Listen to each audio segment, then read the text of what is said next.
Punjab board class 10 science का paper. आइए देखते हैं इस क्वेश्चन पेपर के पॉसिबल आंसर्स क्या क्या हो सकते हैं। क्वेश्चन 1 था हमारा molecular formula of ethene. Ethene का मॉलिक्यूलर फॉर्मूला क्या होता है? तो C2H4। इस तरह से इसका आंसर हो जाएगा ऑप्शन डी। क्वेश्चन नंबर 2 जो था फर्स्ट क्वेश्चन का second part, number of sex chromosomes in human beings. Human beings में कितने सेक्स क्रोमोसोम्स होते हैं? तो इसका आंसर है 2। अगर पेयर पूछा होता तो हम लिखते 1। बर्डिंग अकर्स इन विच ऑर्गेनिजम्स। तो किस ऑर्गेनिज्म में बर्डिंग होती है? तो हाइड्रा में होती है। इसका आंसर हो जाएगा ऑप्शन बी। प्लांट हार्मोनीज, तो इंसुलिन, थायरोक्सिन, एस्ट्रोजन, ये सारे एनिमल हार्मोन है। तो साइटोकिनिन जो है ये प्लांट हार्मोन है। Nutrition in green plants is, तो जो न्यूट्रिशन होता है ग्रीन प्लांट्स में वो कैसा होता है? ऑटोट्रोपिक होता है। तो इसका आंसर हो जाएगा ऑप्शन ए। फर्स्ट क्वेश्चन का सिक्स्थ पार्ट था the kidneys in human beings are a part of the system 4।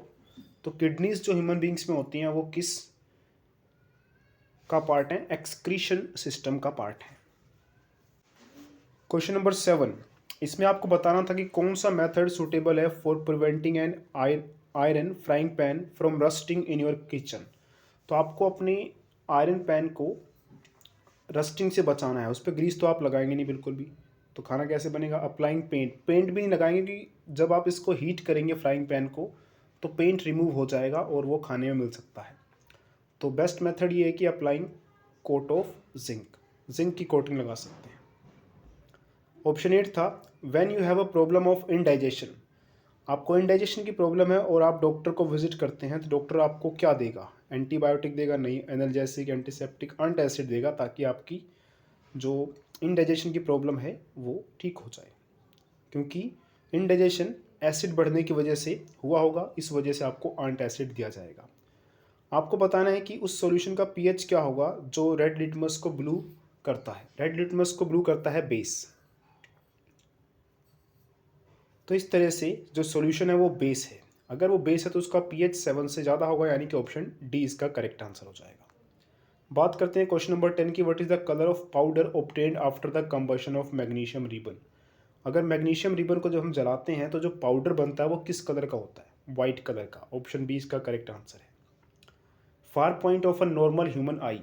Normal आंख का फार पॉइंट होता है इन्फिनिटी, इसलिए इसका ऑप्शन डी जो है वो करेक्ट आंसर बन जाता है। The unit of electrical energy is. तो इस क्वेश्चन में मुझे डाउट है क्योंकि इलेक्ट्रिकल एनर्जी की यूनिट पूछी है। एम्पियर करंट की यूनिट होती है, वोट पावर की यूनिट होती है, रेजिस्टेंस की यूनिट होती है ओम, और वोल्ट होती है पोटेंशियल डिफरेंस की। एनर्जी की यूनिट तो यहाँ पर दी ही नहीं है, या फिर अगर वोट आर लिखा होता तो भी चल जाता, बट सिर्फ वोट, तो यहाँ पर कोई भी इसका आंसर मैच नहीं करेगा। ये मुझे लगता है कि इसके स्टूडेंट्स को ग्रेस मार्क्स जो हैं दिए जाएंगे। चलिए देखते हैं क्या होता है। Question number 13, similar magnetic poles. Similar magnetic poles क्या करते हैं? रिपेल करते हैं। Option A. उसके बाद देखिए अब magnetic needle always points in. Magnetic needle कहाँ पॉइंट करता है? North south direction. वैसे नॉर्थ साउथ लिखा होना चाहिए था ऑप्शन में, सिर्फ नॉर्थ लिखा हुआ है, तो इसमें भी थोड़ा डाउट लग रहा है मुझे ऑप्शंस में, तो आप फिलहाल नॉर्थ पे टिक लगा सकते हैं। Chlorofluorocarbons are used in. तो क्लोरोफ्लोरोकार्बन्स कहाँ पे यूज़ होते हैं? रेफ्रिजरेटर में यूज़ होते हैं, एयर कंडीशनर्स में यूज़ होते हैं। अगर इन दो में आपको पता यूज़ होते हैं तो तीसरा अगर आपको ऑप्शन नहीं पता तब भी all of the above option बनता है इसका। तो रेफ्रिजरेटर में होते हैं, एयर कंडीशनर्स में भी होते हैं क्लोरोफ्लोरोकार्बन्स। तो इस तरह से ऑल ऑफ द अबव इसका आंसर बन जाता है। नेक्स्ट क्वेश्चन था कि बायोस्फीयर इंक्लूड्स। तो बायोस्फीयर में एटमॉस्फेयर भी आता है, हाइड्रोस्फीयर भी आता है, लिथोस्फीयर भी आता है, तो इसमें ऑल ऑफ द अबव आ जाएगा। Option D. V directly proportional to I, ये लो किसने दिया? ओम्स लॉ ने दिया। ऑप्शन डी इसका करेक्ट आंसर है। The change in focal length of an eye lens is caused by the action of. हमारी जो आँख का लेंस है उसकी फोकल लेंथ को चेंज कौन करता है? Ciliary muscles. तो इसका ऑप्शन सी करेक्ट आंसर है। बात करते हैं क्वेश्चन नंबर 19 की, 19th पार्ट फर्स्ट क्वेश्चन का। The power of convex lens is 2 dioptre. इसकी फोकल लेंथ बतानी थी आपको, तो इसे आप देखिए ऐसे कर सकते हैं, power is equal to 1/f होता है, तो पावर आप यहाँ 2 करके इज इक्वल टू 1/f। तो यहाँ से f इज इक्वल टू 1/2, 1/2 यानी कि 0.5 मीटर, और 0.5 मीटर का मतलब 50 सेंटीमीटर। तो करेक्ट आंसर ऑप्शन डी हो जाएगा इसका। एंथर कंटेन्स, एंथर्स में क्या होते हैं? तो एंथर्स में मिलेगा pollen grains, option D correct answer है। The chemical formula of slaked lime, slaked lime का केमिकल फॉर्मूला होता है CaOH2। The ability of a metal to be drawn into its thin wire, तो उसे क्या कहते हैं? डक्टिलिटी। तो इसका आंसर आ जाएगा डक्टिलिटी, कि मेटल्स की वो एबिलिटी जिसकी वजह से उन्हें थिन वायर्स में कन्वर्ट कर सकते हैं, तो ये एबिलिटी होती है डक्टिलिटी की। जाइलम प्लांट्स में किस लिए रिस्पॉन्सिबल है? तो जाइलम प्लांट्स में रिस्पॉन्सिबल है ट्रांसपोर्टेशन ऑफ वाटर। तो यहाँ पे आप लिख सकते हैं ट्रांसपोर्टेशन ऑफ वाटर। उसके बाद कुछ ट्रू फॉल्स भी हैं। The space between two nerve cells is called synapse, जी हाँ ये ट्रू है। दो नर्व सेल्स के बीच में जो स्पेस होता है उसे हम साइनैप्स कहते हैं। Virtual image is formed behind the mirror, याद कीजिए कॉनकेव मिरर, इसके केस में जो वर्चुअल इमेज बनती थी वो सामने बनती थी। या कॉन्वेक्स मिरर, इस केस में भी जो वर्चुअल इमेज बनती है वो बिहाइंड द मिरर बनती है। तो मिरर्स के केस में जो वर्चुअल इमेज बनती है वो बिहाइंड द मिरर बनती है, ये भी ट्रू है। उसके बाद कुछ डायरेक्ट क्वेश्चंस, मेन फंक्शंस क्या है किडनीज के, जैसे एक्सक्रीशन का, तो ये सब आप लिख सकते हैं। Difference between the manner in which movement takes place in sensitive plant and movement of legs, तो इसमें जैसे कि हमारा सेंट्रल नर्वस सिस्टम इन्वॉल्व होता है, सेंसिटिव प्लांट में सिर्फ मूवमेंट ऑफ वाटर से ही काम चल जाता है। इसमें कुछ स्पेशल प्रोटीन्स इन्वॉल्व होते हैं, इसमें ऐसा कोई प्रोटीन्स वगैरह इन्वॉल्व नहीं होते। इस तरह से आप डिफरेंस कर सकते थे। The magnification produced by a plane mirror is +1, +1 का मतलब क्या है? m की वैल्यू आपकी +1 है। जब भी मैग्नीफिकेशन की वैल्यू प्लस में है मतलब इमेज बनती है इरेक्ट, सीधी, और जो भी इमेज इरेक्ट होगी वो होगी हमेशा वर्चुअल, तो वर्चुअल एंड इरेक्ट। उसके बाद m की वैल्यू 1 है, 1 का मतलब ये है कि size of image is equal to size of object, तो size of image is equal to size of object आप लिख देंगे इसका आंसर। तो m+1 का मतलब इमेज इरेक्ट एंड वर्चुअल है, और दूसरा size of image is equal to size of object, ये आपको आंसर लिखना था इसमें। उसके बाद डिस्प्लेसमेंट रिएक्शन क्या होती है और इसका एग्जाम्पल, तो डिस्प्लेसमेंट रिएक्शन के एग्जाम्पल आपने पढ़े होंगे, जैसे कि FeSO4, इसमें अगर आप इसमें आप ऐसा कर सकते हैं जैसे कि CuSO4 लिया हमने प्लस Fe, तो ये वाली रिएक्शन लिख सकते थे। क्लास 10 की साइंस की बुक का फर्स्ट चैप्टर है, उसमें आपको ये रिएक्शन देखने को मिल जाएगी। तो यहाँ FeSO4 बनता है और फिर Cu, बाकी ब्रैकेट में आप यहाँ पे AQ लगा सकते हैं, यहाँ पे S, इसके ब्रैकेट में AQ, इसके ब्रैकेट में S। Define nutrition, what are different methods of nutrition, nutrition की डेफिनेशन, उसके बाद अलग अलग तरीके जो हैं वो लिख देने थे, ऑटोट्रोपिक न्यूट्रिशन, हेटरोट्रोपिक न्यूट्रिशन, इस तरह से।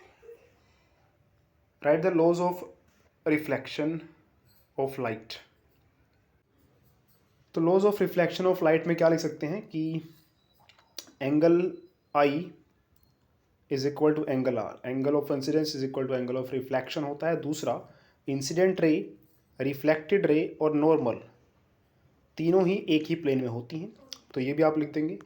Y does sky appear dark instead of blue to astronaut, क्योंकि आपको पता वहाँ पे कोई भी मतलब एटमॉस्फेयर नहीं है, जिस वजह से लाइट का रिफ्लेक्शन वगैरह नहीं होगा, कुछ भी स्कैटरिंग ऑफ लाइट नहीं होगा, हाँ रिफ्लेक्शन नहीं, स्कैटरिंग ऑफ लाइट वगैरह नहीं होगा, तो इस तरह से वो डार्क दिखाई देगा। When does an electric short circuit होकर, तो आपको पता है कि जब लाइव वायर और न्यूट्रल वायर आपस में डायरेक्ट कॉन्टैक्ट में आ जाती हैं तो शॉर्ट सर्किट हो सकता है।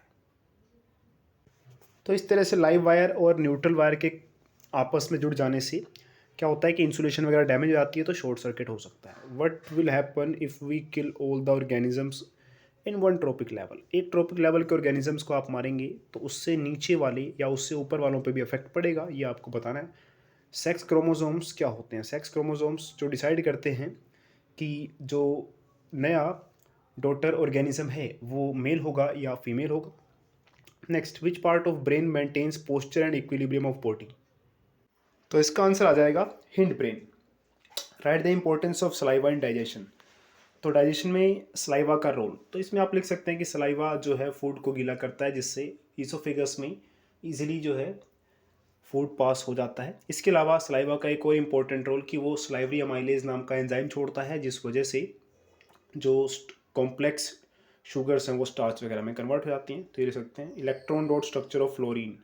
तो फ्लोरीन का इलेक्ट्रॉन डॉट स्ट्रक्चर आपको बताना है F2 का, F2 गैस। तो यहाँ पे आप F लेकर 1 2 3 4 5 6 7, एक और F लेकर 1 2 3 4 5 6 7, इस तरह से आप शेयरिंग करवा सकते हैं। यहाँ पे देखिए, ताकि इस सर्कल में भी 8 हो जाए और इस सर्कल में भी 8 हो जाए। दोनों सर्कल में आपको 8 इलेक्ट्रॉन्स कर देने हैं। और जहाँ मैंने क्रॉस बनाया वहाँ आप डॉट्स बना सकते हैं, क्योंकि डॉट स्ट्रक्चर कहा गया था, तो क्रॉस की जगह डॉट बना सकते हैं। डिस्टिल्ड वाटर इलेक्ट्रिसिटी कंडक्ट नहीं करता, रेन वाटर करता है, बिकॉज डिस्टिल्ड वाटर में आयंस नहीं होते। और रेन वाटर में आपको पता है कि एसिड वगैरह या गैसेस के मिल जाने से उसमें एसिड आ जाता है, और एसिड की वजह से आयंस आ जाते हैं, इस वजह से वो करंट पास करता है। उसके बाद आपको बैलेंस्ड केमिकल इक्वेशन लिखनी थी, हाइड्रोजन प्लस क्लोरीन, तो H2 gas plus Cl2 gas then HCl। इस तरह से आप इसको लिख सकते थे। बैलेंस करने के लिए यहाँ 2 लगा देंगे। सोडियम प्लस वाटर, सेकंड वाले में आप लिखेंगे sodium Na plus water then NaOH और हाइड्रोजन गैस H2। तो इसे आप बैलेंस कर सकते हैं बहुत easily.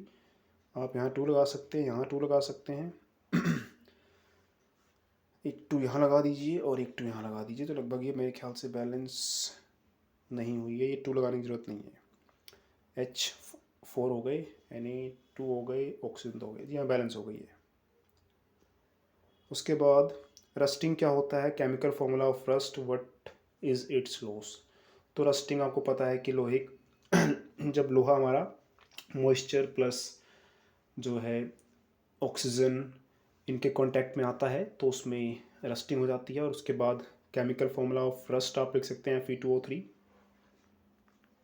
.X H2O। Then what is its loss, आपको पता है कि जंग लगने से लॉस क्या होता है, तो आप लिख सकते हैं होमोलोगस सीरीज़ का एग्जांपल, ऐसी सीरीज़ जिसमें फंक्शनल ग्रुप्स वगैरह सब कुछ सेम हो, बस CH2 का डिफरेंस होता है, उसे हम होमोलोगस कहते हैं सीरीज़।